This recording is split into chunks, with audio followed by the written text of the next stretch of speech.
غلامی انسانیت کی سب سے بڑی ذلیل کرنے والی چیز۔ سوچئے، اگر آپ کو اپنے گھر سے زبردستی اٹھا کر بیچ دیا جائے، آپ کی زندگی صرف ایک چیز کی طرح خریدنے اور بیچنے میں گزرے اور آپ کو انسان نہیں ایک جانور کی طرح ٹریٹ کیا جائے، یہ صرف ایک کہانی نہیں بلکہ اصل میں وہ حقیقت ہے جو افریقن لوگوں کے ساتھ صدیوں تک ہوتی رہی۔ افریقن غلاموں کا کاروبار کب اور کیسے شروع ہوا؟ کون سے ملک اس گھناؤنے کاروبار میں شامل تھے اور یہ غلامی کا دور کب اور کیسے ختم ہوا؟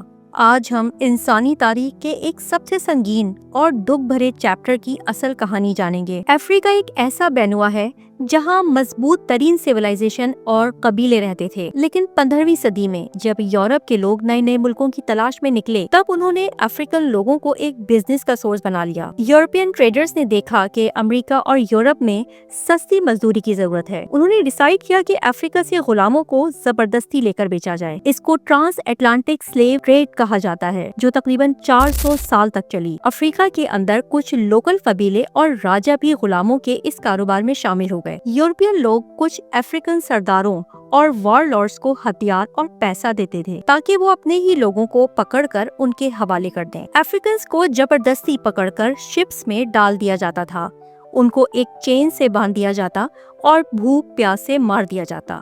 بہت سے لوگ اس سفر میں ہی دم توڑ دیتے تھے۔ اس جرنی کو مڈل پیسج کہا جاتا ہے، جو تاریخ کا سب سے ذلیل اور پینفل سفر مانا جاتا ہے۔ اگر کوئی افریقن اس جرنی میں بچ جاتا تو اس کی نئی زندگی صرف ایک غلام کی طرح ہوتی تھی۔ امریکہ اور یورپ کے کھیتوں میں بے حد محنت کروائی جاتی تھی۔ غلاموں کے مالک ان کے ساتھ جانوروں سے بھی برا سلوک کرتے تھے، ان کو مارا جاتا، بیچینا جاتا اور کبھی کبھی پوری زندگی زنجیروں پہ گزر جاتی۔ غلاموں کے کوئی حق نہیں ہوتے تھے۔ اگر کسی نے بھاگنے کی کوشش کی تو اس کو سخت سے سخت سزا دی جاتی تھی۔ بہت سے یورپین ملک اس بزنس میں شامل تھے، جن میں شامل ہیں پرتگال، سب سے زیادہ افریقن غلاموں کو امریکہ لے جانے والا ملک۔ برٹین، اس نے کیریبین اور امریکہ میں غلاموں کا سسٹم اسٹیبلش کیا۔ فرانس، اس نے اپنی کالونیز میں غلاموں کا بہت زیادہ استعمال کیا۔ اسپین، اسپینش لوگوں نے بھی ملینز آف افریقنز کو غلام بنایا۔ امریکہ، یہ غلاموں پر پوری طرح ڈیپینڈ کرتا تھا، خاص طور پر ساؤتھرن اسٹیٹس۔ یہ سب ملک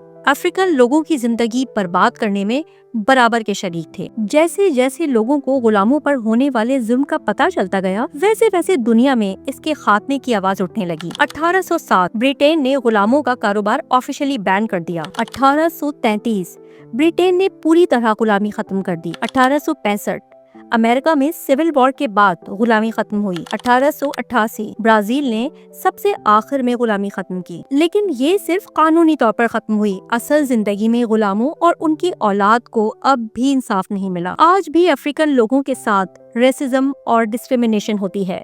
امریکہ اور یورپ کے بہت سے ملک جو غلاموں کا فائدہ اٹھاتے ہیں، انہوں نے کبھی بھی اصل انصاف نہیں دیا۔ افریقنز کی تاریخ اور ان کے کلچر کو برباد کر دیا گیا۔ آج بھی دنیا میں ماڈرن سلیوری موجود ہے، جس میں human trafficking, bonded labour, child labour, sex slavery, یہ سب کچھ آج بھی ہو رہا ہے، صرف تاریخیں بدل گئی ہیں۔ غلامی انسانیت کے لیے سب سے بڑا دھبا ہے۔ افریقن لوگوں کے ساتھ جو ظلم ہوا، اس کا نتیجہ آج بھی ان کی کمیونٹی بھگت رہی ہے۔ اس تاریخ کو یاد رکھنا ضروری ہے تاکہ یہ ظلم دوبارہ نہ ہو۔ آپ کو کیا لگتا ہے، کیا آج کی دنیا میں اصلی آزادی سب کو مل چکی ہے یا اب بھی کہیں نہ کہیں غلامی موجود ہے؟ اپنی رائے کمنٹس میں دیں اور ویڈیو کو شیئر کریں۔